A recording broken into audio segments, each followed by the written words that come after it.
Assalamualaikum warahmatullahi wabarakatuh. Hi guys, welcome back to our Bismi Natu Munigai channel special videos. இன்னைக்கு நம்ம என்ன video பார்க்க போறோம் அப்படிங்கிறதுக்கு முன்னாடி நம்ம வீடியோவை எல்லாம் லைக் பண்ணுங்க, ஷேர் பண்ணுங்க, சப்ஸ்கிரைப் பண்ணுங்க. வாங்க guys, வீடியோக்குள்ள போலாம். இது வந்து ஆல்சர் மருந்துமா, ஆல்சர் மருந்து கேட்டிருக்காமா.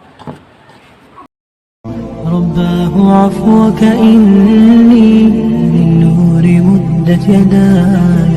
கண்ணியத்துக்குரிய அல்லாஹ்வின் அடியார்களே, அல்லாஹ் ரப்புல் ஆலமீன் எப்படி அவனுடைய நாட்டத்தால் அவனுடைய அருளால் அல்லாஹ் இந்த இடத்தில் என்னையும் உங்களையும் ஒன்று சேர்த்தானோ அது போன்று அல்லாஹ் எம்மை ஜன்னத்துல் ஃபிர்தௌஸில், அதிலும் குறிப்பாக அல்லாஹுடைய தூதர் முஹம்மது ரசூலுல்லாஹ் ஸல்லல்லாஹு அலைஹி வஸல்லம் அவர்களோடும் அவர்களுடைய தோழர்களோடும் அல்லாஹ் என்னையும் உங்களையும் உலக முஸ்லிம்களையும் ஒன்று சேர்ப்பானாக.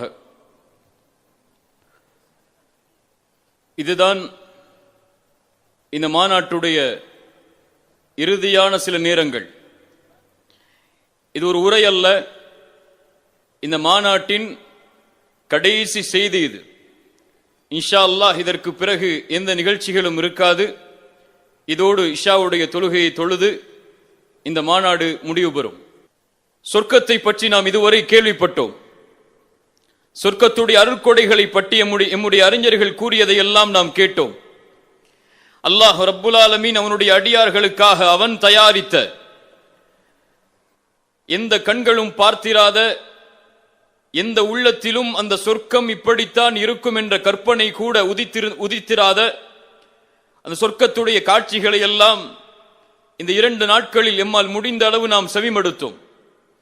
ஆனால் எம்முடைய உள்ளத்தில் சொர்க்கத்தை விட ஆழமாக பதிய வைக்க வேண்டிய ஒரு செய்தி இருக்கிறது.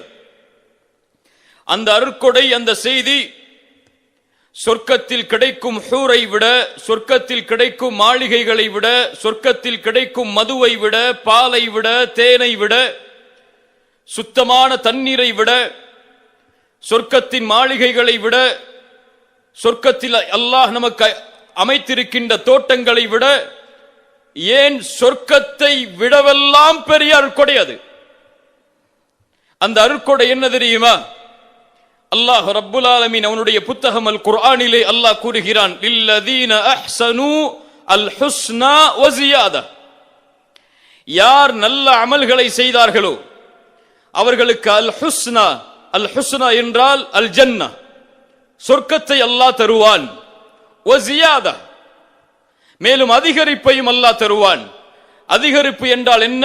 அலி இப்னு அபி தாலிப் ரலியல்லாஹு அன்ஹு, அனஸ் இப்னு மாலிக் ரலியல்லாஹு அன்ஹு அவர்கள் விளக்கம் சொன்னார்கள். அதிகரிப்பு என்றால் அல்லாஹுவை நாளை மறுமையில் பார்ப்பது. அல்லாஹ்வுடைய தூதர் ஸல்லல்லாஹு அலைஹி வஸல்லம் சொன்னார்கள், இந்த வீடியோ பிடிச்சிருந்தா லைக் பண்ணுங்க, ஷேர் ஒரு முறை சஹாபாக்களோடு அமர்ந்திருக்கக்கூடிய நேரத்தில் பௌர்ணமியின் வெளிச்சத்தில் 14ஆவது